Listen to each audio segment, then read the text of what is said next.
Halo Sobat Dunia Seribu Besar, semoga Sobat selalu diberi kesehatan, panjang umur, dan rizki yang melimpah, amin. Sebelum masuk ke alur ceritanya, jangan lupa dukung channel ini ya dengan klik subscribe, like, komen, dan share, terima kasih. Mari kita lanjutkan perjalanan, Lee Qiye. Keganasan menuju kuncup dengan air mimpi anime. Semakin tinggi ia memetik pohon, semakin kuat pula mencubitnya. Meskipun para petinggi lainnya juga menginginkan mimpi buruk, mereka tidak dapat melewati medan perang yang dimulai oleh kedua penguasa Dao atau bersaing melawan Velocity. Rekan Tao, berhenti di sana. Sebuah suara seakan datang dari berbagai dimensi di atas. Sosok itu muncul entah dari mana dan menyalakan ke daun ke-9, sambil menembakkan sinar yang mampu menghentikan waktu. Setiap orang merasakan detik yang berlangsung selama 10.000 tahun. Setiap gerakan kecil berlangsung tanpa batas. Hal ini juga berlaku pada hukum Dao. Semua teknik dan gerakan dihentikan secara tiba-tiba. Yang terpenting, sinar itu tidak mungkin dihindari, mampu memperlambat dan menembus apapun. Dengan demikian, Velocity mempengaruhi, terseret ke dalam stagnasi temporal. Dadanya menjadi sasaran dan ini bisa menjadi pukulan yang fatal. Daoku, keganasan berteriak di saat-saat terakhir. Berdengung. Cahaya abadi di sekelilingnya. Setiap inci dagingnya menjadi terberkati dan transparan, tampak abadi dan cukup untuk menghentikan sinar itu. Avatar abadi, teriak seseorang. Dia punya avatar abadi, bisik yang lain, karena kurang informasi tentang Velocity. Bagaimana ini mengejutkan? Dia adalah saingan Supreme di masa lalu, dia mungkin sudah memilikinya sejak lama. Kata seorang Raja Naga tua. Reputasi Velocity anjlok baru-baru ini setelah 2 kali kalah berturut-turut. Mereka yang kurang informasi mengira bahwa ia hanya memiliki 12 buah suci, tetapi sekarang, ia juga memiliki avatar abadi.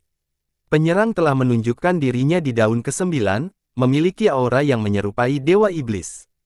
Hal itu menyebabkan makhluk yang lebih lemah ingin bersujud dalam penghormatan. Tuan Dao Mata Segudang, banyak orang yang mengenalinya. Penguasa Dao Iblis ada di sini. Seorang tokoh besar berkomentar, Myriad Ai juga berasal dari Eight de Souls.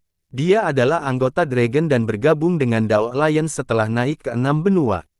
Ia berasal dari Demon Dao, seekor kelabang yang berhasil mencapai Dao. Dao-nya dikabarkan cukup unik. Rekan Daois Myriad Ai, kamu juga menginginkan udara. Siapa lagi dari aliansi Dao yang bersamamu? Saya siap untuk menghadapi kelompok. Velocity tertawa dan berkata, sekali lagi menunjukkan kesombongannya. Aku sendirian, bagaimana dengan aliansimu dari aliansi ilahi?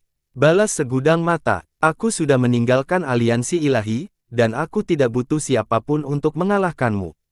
Keganasan menyatakan, kepergiannya yang tiba-tiba mengejutkan semua orang. Apakah bergabung dengan berbaring hanya sekadar permainannya? Aku tidak punya balas dendam padamu, tapi aku menginginkan mimpi ini.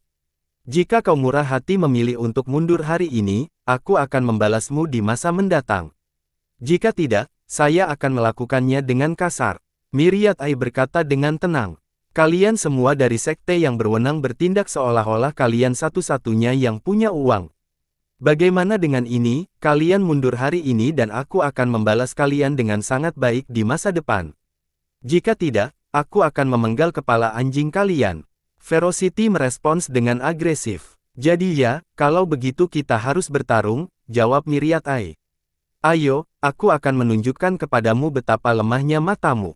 Kata keganasan. Ada perbedaan mencolok dalam sikap dan ucapan mereka. Yang satu sopan sementara yang lain kasar. Meskipun demikian, keduanya tidak bermaksud mundur. Kalau begitu, izin. Myriad Ai mengangkat jubahnya dan semua orang harus menutup mata mereka. Ini bukan masalah yang disebabkan oleh sinar matahari yang terik, melainkan perasaan seperti mata mereka yang ditusuk oleh jarum yang tak terhitung jumlahnya sekaligus. Ia menampilkan banyak mata di sekujur tubuhnya, asal-muasal gelarnya. Mungkin tidak sampai 10.000 mata, tetapi tidak semua mata dapat dihitung hanya dengan sekali lihat. Seekor kelabang tidak memiliki mata sebanyak ini. Namun, ia cukup beruntung karena menemukan keberuntungan ini dan memperoleh kemampuan khusus ini, yang membuka jalannya untuk menjadi penguasa Dao. Aku akan mulai sekarang. Myriad Ai mengancam lawannya. Tidak ada yang mengira dia begitu ramah dan sopan, terdengar seperti seorang sarjana biasa. Bagaimanapun, dia masih memiliki aura iblis yang tidak bisa dia hilangkan meskipun telah menjadi penguasa Dao. Buka mata kalian semua. Keganasan tertawa. Baiklah. Myriad Eye tidak membuang-buang waktu dan mengaktifkan semua pandangan, memaksa para pemilik yang lebih lemah untuk melakukan hal sebaliknya. Ledakan. Sinar dari matanya saling bertautan, bukannya menembak Velocity secara langsung. Semua orang merasakan kekacauan total di dunia, bahkan kekuatan karma pun kehilangan keseimbangan. Menjadi mustahil untuk membedakan kiri dari kanan. Semua orang menjadi tersesat dalam ruang dan waktu, takdir tidak lagi berkuasa. Kunjungi kekacauan. Para penguasa naga menjadi waspada setelah melihat teknik penguasa Dao.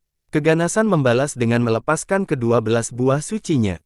Buah-buah suci itu membentuk wilayah dengan cahaya suci tak terbatas yang mampu menerangi semua afinitas yang ada. Di dalam wilayah ini terdapat pohon sepanjang 99 kaki, sumber cahaya suci. Keberadaannya memungkinkan seseorang menemukan anima dan kehidupan abadi. Pohon anima suci. Semua orang berteriak setelah melihatnya. Dia menemukan animasi. Mereka tercengang melihat datarannya yang sebenarnya, tidak heran dia mampu melawan Supreme di masa lalu. Pohon suci mencegah Chaos Vision memengaruhi Velocity, sehingga dia bisa melakukan serangan balik. Makan ini, dia tertawa dan membentuk segel Dao yang terdiri dari hukum yang tak terhitung jumlahnya. Lautan kekuatan menelan Myriad Eye dan menampilkan potensi seorang penguasa naga. Jalur kehancuran ini masih kompetitif dibandingkan dengan jalur kehancuran. Para penguasa naga di antara penonton tidak dapat menahan rasa bangga dan gembira saat menyaksikan pertarungan tersebut. Dalam sejarah, para penguasa naga selalu dianggap sebagai pihak yang tidak diunggulkan jika dibandingkan dengan para penguasa Dao dan penakluk. Dengan munculnya Supreme baru-baru ini, jalan mereka akhirnya ditanggapi dengan serius. Sayangnya, Supreme jarang terjadi setelah menjadi penjaga Heaven Alliance. Jadi, dunia tidak memiliki hak istimewa untuk menyaksikan seorang Raja Naga yang perkasa beraksi. Saat ini, Velocity tampaknya tidak kalah sedikit pun dari Myriad Eye Dao Lord dan memenangkan banyak penggemar dalam prosesnya. Para penguasa naga merasa seolah-olah mereka sendiri berada di panggung pertempuran, hidup melalui dirinya sendiri. Ledakan, pertarungan sengit pun terjadi di antara mereka. Sementara itu, Light Grasp dan Five Sun melanjutkan pertarungan mereka dan tidak menahan diri. Kehancuran yang parah akibat pertempuran kedua itu membuat semua orang ketakutan. Beberapa orang yang terkapar di tanah, tidak bisa bergerak sedikit pun. Meskipun keempatnya sibuk, yang lain tidak punya kekuatan untuk merebut mimpinya. Apakah ada orang lain yang akan datang? Orang-orang penting bertanya-tanya tentang hasil akhirnya dan dapat mendengar jantung mereka berdetak lebih cepat. Merebut air mimpi sekarang berarti mengambil risiko yang disertakan oleh keempatnya. Itu akan menjadi situasi yang tidak menguntungkan. Benar saja, sosok lain mengumpulkan pohon dengan kecepatan luar biasa dan muncul di daun ke-9. Mendering, dia mengirimkan rantai suci ke depan, menembus pohon dan mencapai puncak untuk mimpi buruk. Lihat, semua mata tertuju padanya. Bahkan keempat petarung itu berhenti untuk melihat. Mereka datang untuk mendapatkan air mimpi dan tidak ada perseteruan satu sama lain. Oleh karena itu, mereka melompat mundur dan menatap pendatang baru itu. Jue Xianer. Semua orang langsung mengenalinya. Jue Xianer menghindari medan perang dan memanfaatkan rantainya untuk mencapai mimpi udara, ingin segera melarikan diri bersamanya. Dia tidak berniat melawan petarung lain karena itu akan menjadi situasi 4 lawan 1. Meskipun rantainya kuat, dia tidak akan mampu memblokir serangan dari segala arah. Celakanya, yang lain bereaksi dengan cepat, tampaknya tetap mengawasi mimpi buruknya meskipun bertarung dengan ganas. Saat dia menarik mimpi buruk dari ikatan, niscaya mereka akan melancarkan serangan. Berdengung, namun, seorang pandai lain muncul dengan kecepatan kilat. Tidak seorang pun dapat melihat bagaimana ia sampai di sana, namun ia melewati semua benua dan muncul di daun persahabatan yang sedang tumbuh. Dia menjentikkan rantai itu, menyebabkannya terurai di air mimpi sebelum bergerak mundur seperti seekor ular yang baru saja dipukul dengan tongkat. Jue Xianer mengumpulkan kekuatan dan memperkuat rantai itu. Sayangnya, dia masih terhuyung mundur karena benturan itu. Semua orang tidak percaya dengan apa yang mereka lihat. Mereka tahu reputasi Immortal Piercer miliknya, tetapi dia dipaksa mundur hanya dengan satu jentikan. Semua mata tertuju ke puncak. Mereka melihat seorang pria berjubah ungu, tampak seolah-olah dia adalah waktu itu sendiri. Kedekatan duniawi tidak menjadikannya terkungkung. Meski bertubuh ramping, ia selalu menjadi pusat perhatian. Abadi adalah kata pertama yang terlintas di benak setelah melihatnya. Meskipun dia tidak tampan, orang lain tidak bisa membayangkannya. Pria paling tampan di dunia nampaknya memiliki kekurangan jika dibandingkan dengannya, mungkin pesona atau karisma tertentu. Yang pertama memiliki penampilan yang dangkal, tidak mampu mengungkapkan pesona pria. Selain itu, kantung-kantung kulit akan layu seiring waktu. Hal yang sama tidak dapat dikatakan tentangnya. Dia tampaknya berada pada level yang sangat berbeda dibandingkan dengan petarung saat ini dan Jue Xianer. Penakluk abadi. Seseorang yang memiliki gelarnya. Itukah penakluk abadi? Semua orang menjadi emosional karena benda itu memiliki bobot yang cukup besar di benua bawah dan atas. Ada banyak penakluk dan penguasa Dao, tetapi dia menonjol di antara mereka. Dia berasal dari Dao primal, dan akhirnya berhasil menjadi penguasa tertinggi di benua-benua bawah. Di masa kejayaannya, susunan dari keempatnya dan bahkan pengadilan surgawi tidak ada artinya. Hanya kata-katanya yang final. Pengadilan surgawi ingin mengirim utusan ke benua bawah tetapi dia tidak mengizinkan mereka melakukannya. Setelah naik ke benua atas, ia masih merupakan eksistensi puncak. Menurut legenda, ia memiliki garis keturunan abadi dengan kekuatan yang tak terhitung. Sebenarnya, dia memenuhi syarat untuk memasuki benua abadi saat dia masih berada di benua bawah. Pengadilan surgawi telah memberikan undangan kepadanya, tetapi dia memilih untuk tetap tinggal di benua atas sampai sekarang, lebih suka berada di alam ilusi. Karena ia berasal dari primal, ia seharusnya berada di pihak rakyat. Sayangnya, banyak yang menyesalkan pilihannya untuk berpihak pada ras. Mengapa penakluk abadi bergabung dengan Heaven Alliance? Seorang junior bertanya dengan tenang. Saya tidak yakin, tapi saya yakin dia mungkin berada di aliansi ilahi, bukan aliansi surga. Orang-orang mengatakan bahwa dia memiliki hubungan yang baik dengan Supreme. Jawab senior itu, mereka memang dekat, saya yakin mereka telah berlatih tanding berkali-kali dan saling menghargai pengetahuan masing-masing. Seorang penguasa naga ikut berbicara, meskipun demikian, dia mungkin berada di aliansi ilahi karena dia ikut serta dalam budi kepada seorang penakluk tua di sana. Saya tidak tahu seberapa benar hal ini. Eternal Conqueror sendiri tidak pernah menyatakan afiliasinya. Meskipun demikian, orang lain berspekulasi bahwa ia adalah bagian dari Divine Alliance karena tindakannya sebelumnya. Para penguasa dan penakluk naga papan atas percaya bahwa dia membalas budi seseorang di aliansi ilahi. Bagaimanapun, dia adalah seseorang yang sebelumnya telah melawan pengadilan surgawi tanpa rasa takut. Ketakutan bukanlah alasan mengapa dia dipindahkan pihak. Para mitra selevelnya biasanya menepati janji mereka. Misalnya, meskipun penakluk pagoda abadi adalah pilar aliansi surga, ia tetap membantu Dao Alkimia untuk membayar utangnya. Akan menjadi suatu kesalahan jika menganggap kehebatan sang penakluk abadi hanya karena garis keturunannya. Lagi pula, ada banyak kedekatan lain dengan garis keturunan bangsawan di masa lalu, tetapi tidak semuanya bisa mencapai levelnya. Mengukur kekuatan di benua atas merupakan suatu tantangan karena dia sebenarnya bisa melawan para master teratas di benua abadi. Penampilannya memikat semua orang, membuat mereka terengah-engah. Para penakluk dan penguasa Dao terkenal lainnya harus berjuang keras sebelum bisa menyusulnya. Light Grasp, Myriad Eye, Five Sun, Jue Xianer, dan Ferocity menatap tajam ke arah pria yang berdiri acuh tak acuh di atas tanpa memberikan tekanan apapun. Mereka bertanya-tanya apakah mereka benar-benar dapat mengambil air mimpi dari makhluk perkasa ini. Rasa ingin tahu tentang kekuatan yang sebenarnya menguasai mereka. Kerumunan merasakan hal yang sama. Dia adalah teladan sempurna tentang bagaimana seharusnya seorang penakluk berperilaku tenang dan sombong, dihormati tanpa perlu bijaksana dan sombong.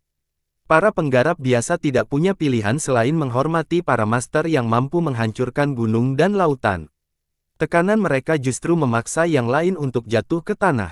Penakluk abadi tidak perlu melakukan itu. Auranya, atau ketiadaan auranya, terasa menenangkan.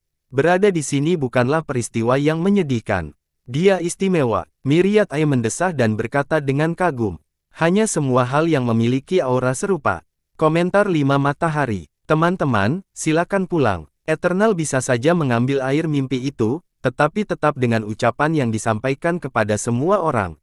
Setiap kata mengandung irama Dao, menciptakan nada yang menenangkan dan menyenangkan. Penonton mulai bertanya-tanya apakah petarung lain akan benar-benar mendengarkan atau mencoba melawannya. Kecuali Jue Xianer, keempat orang lainnya saling bertukar pandang sebelum kembali fokus pada Eternal. Kali ini, mereka tidak peduli lagi pada air mimpi. Eternal adalah seorang penakluk puncak yang setara dengan Immortal Pagoda Conqueror. Mereka ingin mengetahui seberapa kuat dia dan niat ini dapat dilihat oleh semua orang. Apakah kamu ingin bertarung? Tanya Abadi. Reputasimu yang termasyhur telah mendahuluimu. Meskipun kami akan melebih-lebihkan diri kami sendiri, kami tetap ingin menyaksikan Dao abadimu. Dewa Dao Lima Matahari tertawa dan menyatakan, tantangan ini tidak ada yang mencakup faksi dan aliansi, juga bukan prasangka rasial. Five Sun sendiri adalah anggota Divine Alliance tetapi ia ingin bekerja sama dengan yang lain. Melalui Eternal Conqueror, mereka akan dapat melihat lebih dekat keagungan Dao. Dia bukan hanya penakluk puncak, tetapi dia juga memiliki salah satu dari 4 garis keturunan kuno, Divine Eternal. Ras ini memiliki 3 cabang utama, para dewa, peramal, dan iblis. Mereka yang berasal dari ras ini bangga dengan sejarah dan warisan mereka, terutama keturunan-keturunan abadi. Mereka percaya bahwa mereka adalah orang-orang yang terpilih dan harus memerintah. Rakyat tidak setuju dan mengklaim bahwa ada garis keturunan keempat pada manusia. Oleh karena itu, total terdapat 4 garis keturunan abadi, otoritas surga, keabadian ilahi, pemberian iblis, dan raja manusia. Kini, halayak cukup beruntung karena bisa bertemu langsung dengan pembawa garis keturunan, penakluk abadi dengan cabang ilahi abadi. Para penantangnya memahami bahwa garis keturunan ini akan memberi keuntungan abadi yang luar biasa di medan perang, belum termasuk pemikirannya yang mengesankan. Hal ini hanya membuat mereka ingin mencoba lebih keras lagi. Kami tidak memiliki keluhan satu sama lain, tetapi jika semua orang tertarik, saya akan menghibur Anda. Kata-kata abadi selembut angin musim semi. Seperti kata pepatah, karya klasik tidak pernah ketinggalan zaman. Eternal adalah contoh utama, karya sastra legendaris yang dapat dibaca ribuan kali, dan hanya menemukan lebih banyak hal untuk diapresiasi pada setiap percobaan berikutnya. Baiklah, mari kita selesaikan ini dengan satu gerakan. Saran Myriad Eye Dao Lord. Menyaksikan kemampuanmu akan membuat perjalanan ini berharga. Ferocity sebenarnya sopan kepada penakluk abadi. Baiklah, silakan lanjutkan, aku siap menerima seranganmu. Kekekalan abadi. Kesepakatan itu menggetarkan kepadatan, mata mereka terbelalak karena kegembiraan. Eternal melawan Light Grasp, Myriad Eye, Five Sun, dan Ferocity, pertarungan yang tidak boleh dilewatkan oleh siapapun. Para leluhur dan penguasa naga memahami arti penting dan potensi peningkatan Dao. Hal ini berlaku 2 kali lipat bagi semua penguasa Dao dan penakluk di antara kepadatan. Meskipun ini hanya satu gerakan, itu lebih dari cukup untuk memuaskan mereka. Kalau begitu, izin. Light Grasp tertawa terbahak-bahak sebelum memulai. Dadanya menjadi berkilau saat ia tiba-tiba mengeluarkan sesuatu dari dalam matahari yang berputar. Matahari itu menyala terang dan ternyata adalah segel surya. Dunia bergetar saat dia memegangnya di tangannya karena kekuatan yang luar biasa. Segel genggaman cahaya. Seseorang yang memahaminya berkomentar, inilah alasan dibalik gelarnya dan jalan beraspal menuju kesuksesannya. Light Grasp memberikan kekuatannya dan hampir mencapai kondisi puncaknya. Gemuruh terjadi di atas, menghancurkan bintang-bintang yang tak terhitung jumlahnya. Ini karena Dewa Dao Lima Matahari menggabungkan matahari-mataharinya. Api matahari menjadi pembohong dan membakar sisa-sisa bintang. Pembalikan matahari. Semua orang merasakan panas dari matahari tunggal. Namun, panasnya terasa lebih menenangkan daripada tidak terganggu. Sepertinya giliranku. Myriad Eye tersenyum dan berkata, "Zas." Fluktuasi spasial yang aneh terjadi dan penglihatan terpisah dari tubuhnya.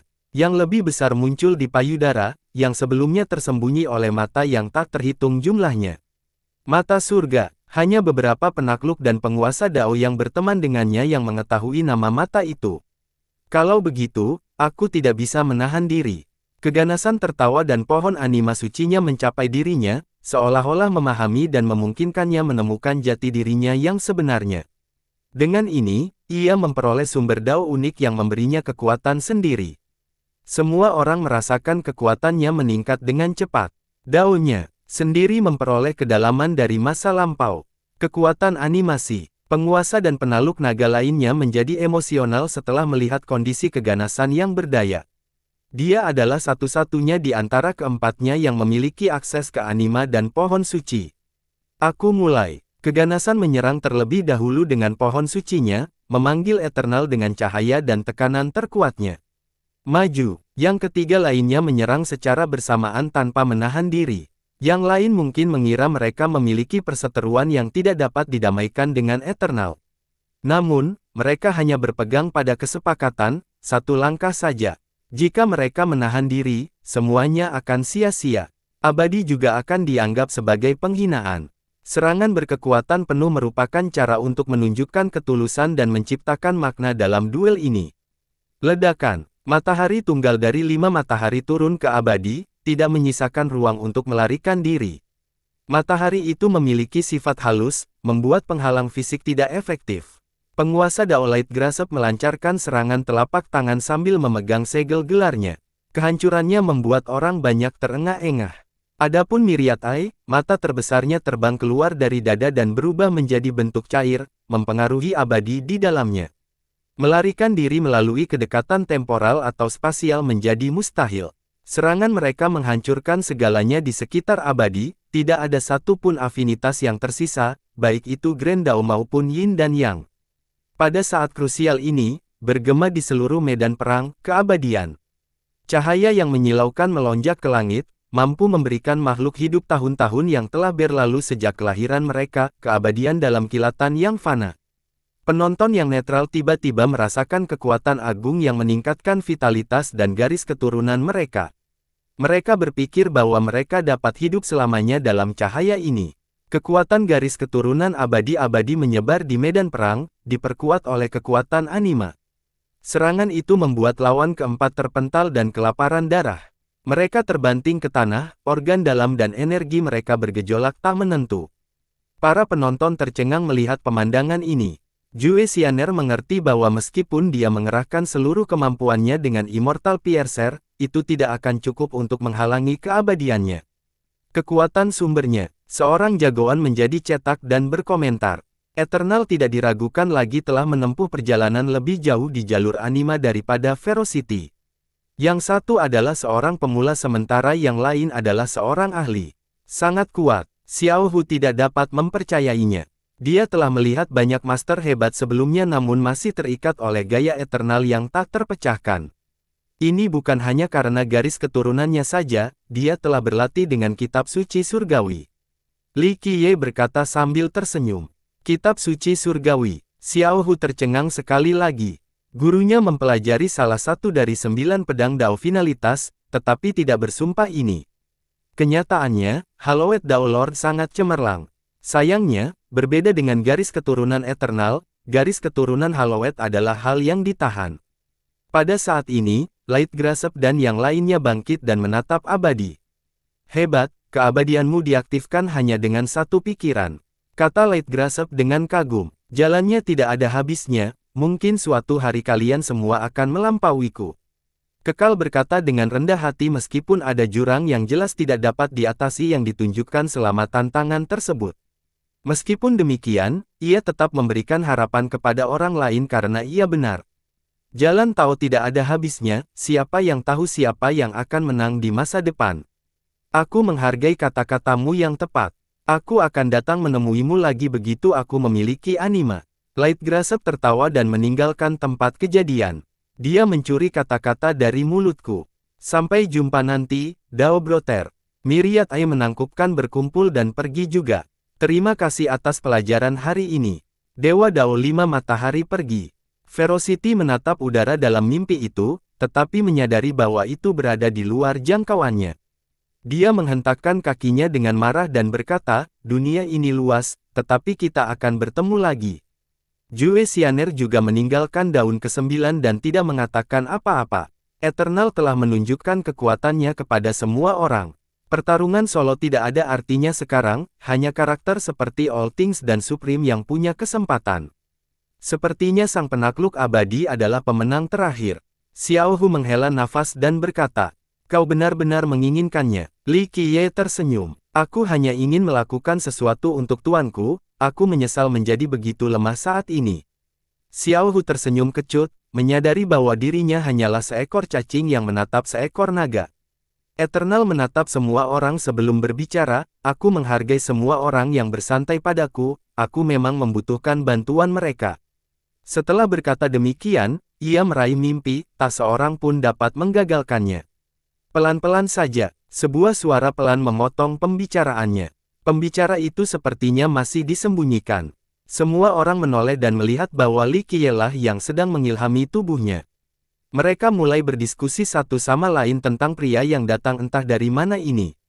Abadi menatap Li Qiye, tiba-tiba matanya menjadi tajam, seolah ingin melihat apa yang dipikirkan Li Qiye. Sedetik kemudian, dia bertanya, "Apakah Anda tertarik, Tuan? Turunlah ke sini, aku menginginkannya." Li Qiye tersenyum dan memutar tangannya. Hal ini tentu saja membuat banyak orang tercengang, terutama mereka yang belum mengenal Li Qiye. Siapa orang ini? Apakah dia tahu apa yang sedang dia lakukan? Seorang penguasa daerah menganggap Li Qiye bodoh karena menantang sang penakluk abadi. Apakah dia tidak menyaksikan pertarungan tadi? Dia adalah kaisar kota pelayan istana. Seorang raja naga mengenalinya dan berkata, dia membunuh penakluk penindasan dengan mengendalikan mesin di sana, sungguh luar biasa. Itu dia. Pendengar lain terkejut mendengarnya. Mereka mulai menilai buruknya namun akhirnya kecewa, jelas tidak mampu jika dibandingkan dengan penguasa dan penaluk naga. Ada tirai pemisah yang lebar antara Suppression dan Eternal Conqueror. Itu tidak berarti apa-apa, kata seorang leluhur. Yah, kita tidak tahu apakah dia sudah menggunakan semua kekuatan.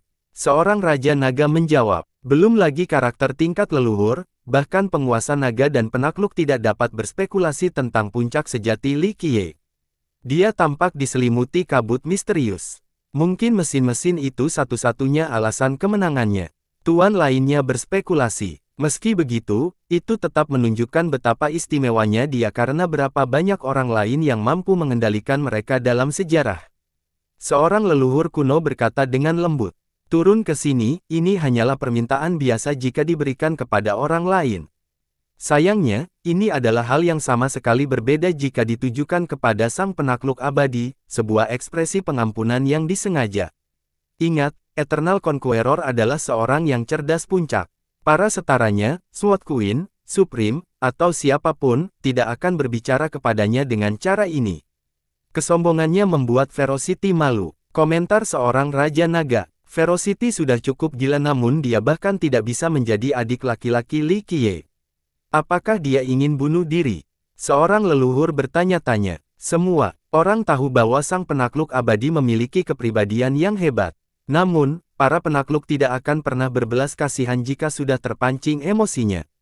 Sementara itu, Eternal terus menatap Li Qiye, sepertinya sedang memikirkan sesuatu. Akhirnya dia berkata, "Tuan, Anda sebaiknya naik ke atas saja." Ini menunjukkan kesabaran dan rasa hormat yang tinggi. Orang lain dengan tingkat prestise yang sama akan menamparkan pelaku hingga mati. Ini juga terdengar seperti tantangan. Dengan demikian, Li Qiye kembali menjadi pusat perhatian karena orang-orang bertanya-tanya apakah dia benar-benar dapat mengimbangi sang penakluk abadi. "Turunlah ke sini." Li Qiye meraih pohon impian, sesuatu yang konyol karena ukurannya yang sangat besar. Ingat, ada dunia yang tumbuh di bingkai ilusinya. Namun, entah bagaimana ia berhasil mengangkatnya dengan tangan. Tidak mungkin. Semua orang ternganga melihat kejadian ini. Tidak ada yang bisa melakukan hal ini, bahkan Eternal Conqueror sekalipun. Jika tidak, mereka tidak perlu menghancurkan dedaunan. Meskipun demikian, Li Qiye tidak perlu menggunakan hukum atau teknik apapun untuk mendorong pohon itu dan mulai mengguncangnya dengan keras. Eternal Conqueror memiliki pemahaman mendalam tentang Dao sehingga dia bisa tetap stabil bahkan di alam yang paling kacau sekalipun. Sayangnya, jalan peluncuran itu sendiri bergoyang mengikuti gerakan Li Qiye. Hal ini cukup untuk menyebabkan sang penaluk jatuh dari pohon. Meskipun ia berhasil mendarat dengan kedua kakinya, hal ini tetap mengejutkan semua orang. Bagaimana ini bisa terjadi? Beberapa orang berteriak sebelum membeku. Beberapa waktu lalu, mereka berspekulasi tentang kekuatan sejati Li Qiye. Agar dia melawan bisa sang penakluk abadi, dia harus mengumpulkan daun dan mencapai kekuatan. Sayangnya, imajinasi mereka tidak sampai pada kemungkinan untuk mengguncang pohon dan memaksa sang penakluk turun kembali. Sang penakluk abadi sendiri sedang mengamati Li Qiye, bermaksud untuk mencari tahu lebih banyak tentang pria yang tak terduga ini. Dia tidak mengira akan kehilangan stabilitas dengan cara seperti ini. Kita melihat hal yang sama, kan? Komentar orang lain. Sudah kubilang dengan sopan untuk turun. Sudah terlambat untuk mengucapkan sopan sekarang, enyahlah. Li Qiye dengan santainya mengangkat pohon itu seolah-olah itu hanya cabang kecil. Dia kemudian menyembunyikannya, meninggalkan jejak panjang efek ilusi di belakangnya. Semua orang menjadi tersesat karena mereka juga terpengaruh oleh ayunan itu, tidak dapat membedakan mimpi dari kenyataan. Ini mencerminkan efek dari dunia ilusi, meskipun diperkuat. Mereka mengira bahwa mereka bisa hidup di sini selamanya. Tidak perlu berlatih atau mencocokkan tanam, semuanya mungkin dengan satu pikiran, tidak seorang pun ingin meninggalkan keadaan dengan kemungkinan tak terbatas ini. Sang penakluk abadi harus menstabilkan hati daunnya untuk mencegah dirinya menyerah pada nafsu. Ledakan. Dia mengaktifkan Eternity sekali lagi, menghancurkan semua belenggu dunia mimpi.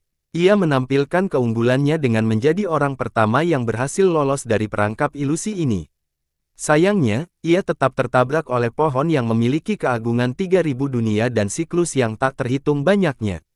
Ia terbang menuju cakrawala dan menghilang seperti bintang jatuh, tidak seorang pun memahami seberapa parah luka-lukanya. Begitu orang-orang tenang, mereka melihat pohon itu dikembalikan ke tanah oleh Li Qiye. Kelihatannya sama bertahan seperti sebelumnya. Mereka saling bertukar pandangan dalam diam karena kata-kata tidak dapat menggambarkan perasaan mereka saat ini. Mereka memandang abadi sebagai salah satu puncakluk terkuat. Dia berhasil mengalahkan 4 petarung papan atas sebelumnya, yang dengan jelas menampilkan celah yang tidak dapat diatasi. Namun, dia tetap terlempar setelah satu gerakan. Ini cukup mengejutkan terlepas dari cedera yang dialaminya. Aku. Seseorang mencoba berbicara tetapi tidak dapat menyusun kalimat yang koheren. Apalagi yang bisa dia katakan untuk menggambarkan sang penakluk abadi yang dikirim terbang oleh seorang pria biasa yang memegang pohon mimpi. Apakah dia masih manusia? Gumam yang lain. Apalagi kalau bukan manusia? Seorang Raja Naga menjawab. Seorang yang abadi. Canda seorang leluhur. Tidak ada yang abadi di dunia ini. Seorang penakluk top ikut bicara. Tahukah Anda, ada seseorang yang mampu menyampaikan sesuatu yang begitu konyol dan ajaib? Komentar orang lain. Tuan Dualitas. Seorang penakluk yang pernah bertemu dengan Master Dualitas sebelumnya langsung menjawab. Makhluk misterius ini tidak memilikinya tetapi segudang dao masih mengikutinya, sesuatu yang benar-benar tak terbayangkan. Oleh karena itu, saat mereka menatap Li Qiye, mereka juga teringat pada Master Dualitas karena keduanya memiliki kemampuan jahat yang sama. Namun, ada perbedaan yang mencolok di antara keduanya. Duality Master dicintai oleh semua orang. Kemanapun dia pergi, baik makhluk agung maupun penjahat kejam ingin minum dan menghendakinya. Beberapa orang percaya bahwa bertemu Duality Master untuk pertama kalinya masih terasa seperti bertemu teman lama yang sudah lama tidak bertemu. Sebenarnya, ada sebuah cerita tentang duel antara dua musuh bebuyutan. Duality Master datang ke medan perang secara kebetulan dan mengajak mereka minum. Mereka berhenti dan minum terlebih dahulu sebelum melanjutkan pertempuran nanti. Li Qiye juga misterius dan mampu melakukan hal-hal ajaib. Sayangnya, dia jauh dari kata disukai. Mereka yang tidak mengenalnya tidak punya alasan untuk minum bersamanya. Mereka yang mengenalnya gemetar saat melihatnya, lutut mereka akan lemas dan mulut mereka tertutup rapat. Meskipun Li Qiye menyembunyikan kekuatan dan auranya, para penonton tetap memiliki rasa takut terhadapnya. Mereka tidak berani mendekat atau bernapas dengan keras di hadapannya. Oleh karena itu, para penguasa dan penakluk naga yang telah melihat Duality Master mencatat persamaan dan perbedaan menarik di antara keduanya. Ambillah. Li Qiye mengambil air mimpi itu dan tidak repot-repot meliriknya sebelum memberikannya kepada Xiao Hu. Pemuda itu menerimanya dan lupa menunjukkan rasa terima kasihnya karena dia tercengang. Harta karun ini didambakan oleh semua orang. Keganasan yang berdiri di perkemahan juga menginginkannya. Harta karun yang tak ternilai ini sepertinya tidak ada apa-apanya di mata Li Qiye. Memberikannya kepada orang lain bukanlah masalah. Xiao Hu benar-benar menginginkan mimpi buruk, tetapi dia tahu bahwa dia tidak memiliki kesempatan untuk mendapatkannya. Sekarang, ia memegangnya di tangannya. Kerumunan orang juga melihat semuanya. Mereka berpikir bahwa tidak ada penguasa atau penakluk lain yang bisa semurah hati atau lebih tepatnya, sangat murah hati dengan kekayaannya. Air mata mengalir di pipi Xiao Hu sementara dia menahan air mimpi. "Ayo pergi," kata Li Qiye. Pemuda itu buru-buru menyeka air matanya sebelum menyusul. "Tunggu aku." Si kejam yang angkuh itu mengejar mereka tanpa malu-malu, tidak ada yang lebih penting daripada tetap berada di dekat Li Qiye saat ini. Li Qiye tidak mengatakan apa-apa, jadi Velocity tidak merasa keberatan untuk tidak tahu malu dengan senyum lebar di wajahnya. Dia juga tidak berniat mencuri air mimpi dari Xiao Hu karena itu sama saja dengan bunuh diri. Setelah rombongan itu lama pergi, masa akhirnya bubar. Kebanyakan mengeluhkan kegagalan mereka mendapatkan air impian. Sebenarnya, ada orang lain yang mengikuti Li Qiye. Jue Xianer, tidak seperti Velocity, dia menjaga jarak dan hanya mendekat sedikit setelah melihat bahwa Li Qiye baik-baik saja dengan itu. Keganasan memperhatikannya dan tidak berkomentar. Dia tidak ingin membuatnya marah karena dia tidak punya cara untuk menghentikan Immortal Piercer miliknya. Terkunci olehnya berarti kematian yang pasti, ada banyak korban terkenal termasuk Heavenlight Dao Lord. Hanya sedikit yang berani memprovokasi dia setelah kematian karena dia tidak mengenal ampun. Kali ini, dia berjalan dengan tangan terkulai dan sikap yang agak pendiam, berubah dari seorang penakluk yang sombong menjadi seorang gadis muda yang melayani pencari untuk pertama kalinya. "Jalan-jalan saja," Li Qiye meliriknya dan berkata. Keganasan mengerti dan menamparkan bahu Xiao Hu. Dia tertawa dan berkata, "Nak, ada sesuatu yang menyenangkan di depan, aku akan membawamu." Dia menarik pemuda itu bersamanya sebelum mendapat izin dan berlari secepat kilat. Mereka menghilang dalam sekejap sambil teriakan Xiao Hu dari jarak jauh. Kemampuan membaca situasi menjadi alasan keberhasilan dan keberlangsungan hidup Velocity. Ia hanya menjadi sombong setelah menjadi seorang yang terampil. Setelah mereka pergi, Jue Xianer menyusul dan berjalan bahu-membahu dengan Li Qiye. "Pemakan jahatmu asli," Li Qiye berkata sambil tersenyum. "Kau bisa melihatnya, bangsawan muda." Dia membungkuk dan tidak terkejut oleh hal itu. Dia memang mengolah sebagian dari 4 kebenaran tertinggi yang ditinggalkan oleh ayahnya, Dewa Dao yang saleh. "Kalau begitu, apakah kamu punya saran jika aku melakukan kesalahan?" tanyanya. "Kamu sudah menjadi seorang penakluk dengan pegangan kuat pada Dao, belum lagi memiliki titik awal yang ortodoks. Aku yakin ayahmu meninggalkan penjelasan yang tepat," kata Li Qiye. Dia mengangguk karena dia benar. Ayahnya adalah Dewa Dao yang saleh dan ibunya memiliki nama yang sama dengannya. Nama ini diketahui oleh seluruh dunia. Namun, mereka tidak tahu bahwa dia juga memiliki akses terhadap warisan ayahnya. Ia berbakat dan mampu memahami kitab suci surgawi dengan benar. Ia kemudian mendidiknya di jalan yang benar.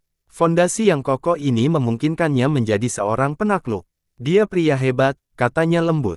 Meski ia tak lagi menjadi anak yatim terlantar dan kesuksesannya kini menyaingi kedua orang tuanya, ia masih merasakan kesedihan saat membicarakan mereka.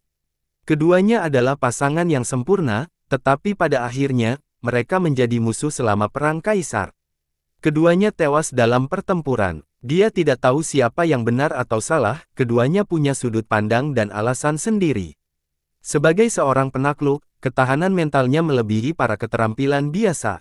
Meski begitu, nasib orang tuanya masih meninggalkan luka yang membekas. Rasa sakit adalah bagian dari kehidupan. Li Qiye memahami keheningan singkat, manusia akan selalu memiliki emosi bahkan jika mereka memulai jalan Dao. Emosi berfungsi sebagai kekuatan pendorong, yang cukup kuat bagi mereka untuk menanggung rasa sakit dan penderitaan. Dia berhenti sejenak sebelum melanjutkan, "Kamu berbakat dan memiliki interpretasi unik tentang Dao.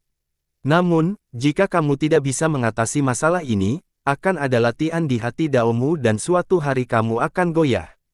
Bagaimana cara menyembuhkannya?" tanyanya sambil mengumpulkan keberanian untuk menghadapi traumanya.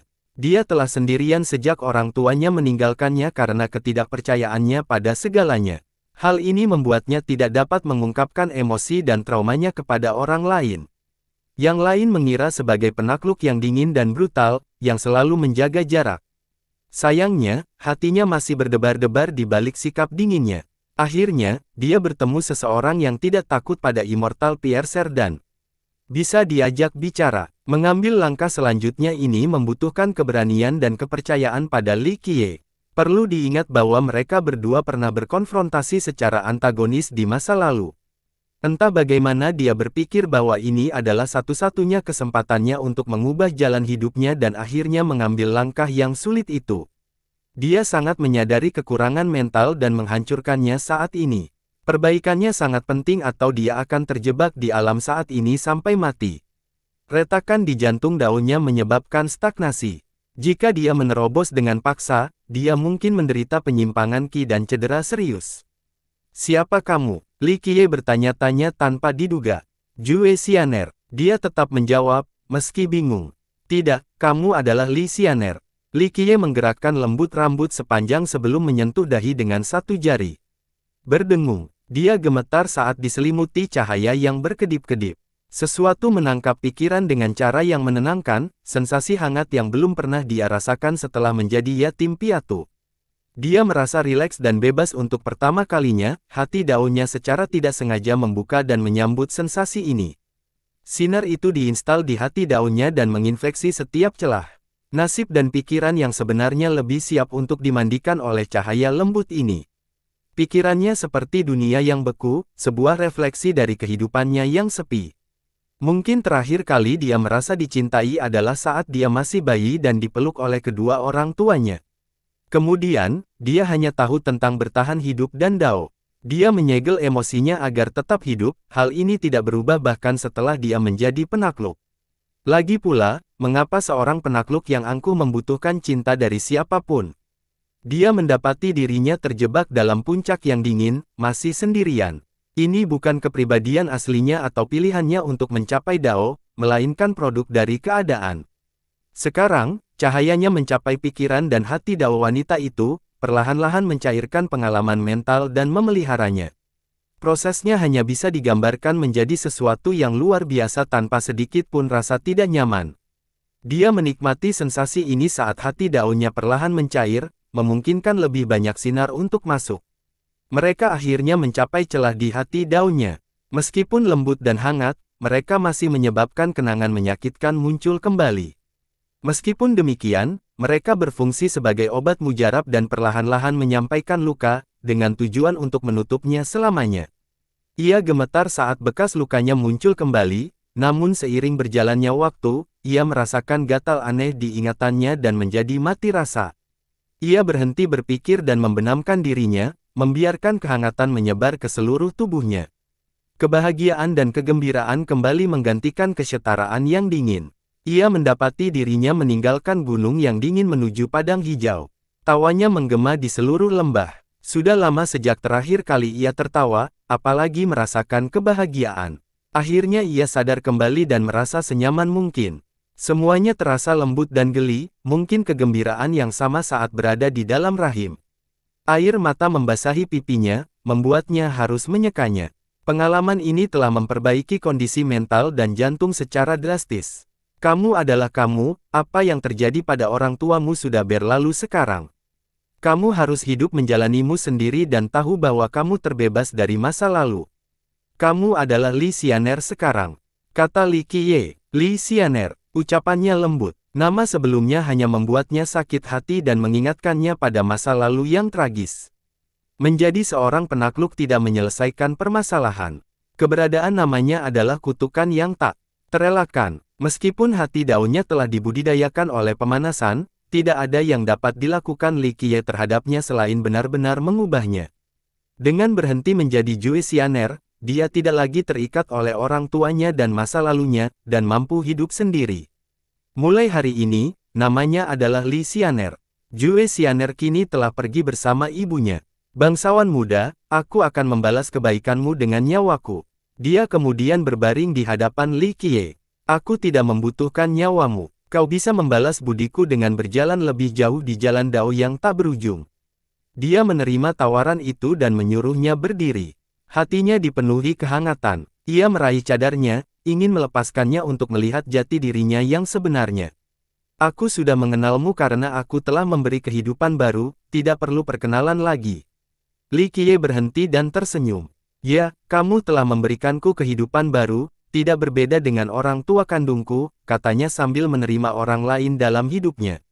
Untuk pertama kalinya, ia merasakan bahwa kebahagiaan bisa menjadi hal yang membahagiakan, bukan lagi penderitaan yang harus ditanggung.